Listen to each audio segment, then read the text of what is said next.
ମୁଁ ତାଙ୍କ ଭଉଣୀ ହେବି। ମୁଁ ରାକ୍ଷୀ ବାନ୍ଧୁଥିଲି ତାଙ୍କୁ। ବହୁତ ଭଲ ଭାଇ, ବହୁତ ଭଲ। ସେ କାହାକୁ କିଛି କୁହନ୍ତିନି। ତାଙ୍କ ଯେତେ କଷ୍ଟ ହେଲେ ବି ସବୁବେଳେ ହସୁଥାନ୍ତି। ସେ ଆମମାନଙ୍କୁ କେବେ କିଛି କୁହନ୍ତିନି।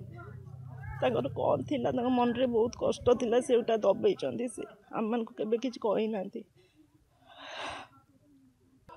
ରାକ୍ଷୀରେ ଦେଖା ହେଇଥିଲି। କିଛି ନାହିଁ, ସେ ବ୍ୟସ୍ତରେ ଥିଲେ, ତାଙ୍କ ଷ୍ଟୁଡ଼ିଓ ଯିବାର ଥିଲା। ମୁଁ ରାକ୍ଷୀ ବାନ୍ଧିଥିଲି। ଫଟୋ ଉଠେଇଲେ ମୋ ସାଙ୍ଗରେ, କହିଲେ ଖାଇକି ଯିବୁ। ମୋତେ ହକ୍ କଲେ ଆଉ ଗଲେ।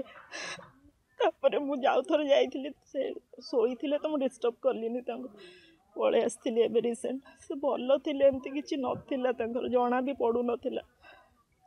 ହେଇଥାଇପାରେ, ଆମେ ତ କିଛି ଇଣ୍ଟରନାଲ କଥା ଜାଣିନୁ ନା, ଇଣ୍ଟରନାଲ କଥା କ'ଣ ହେଇଛି କ'ଣ ନାହିଁ। ହେଲେ ଯେଉଁଟା ଉଠିଛି ମାନେ ତ କିଛି ଥିବ ନା, କିଛି। ଆଉ ନିଆଁ ନଥିଲେ ତ ଧୂଆଁ ବାହାରିବନି ନା, ଥିବ କିଛି।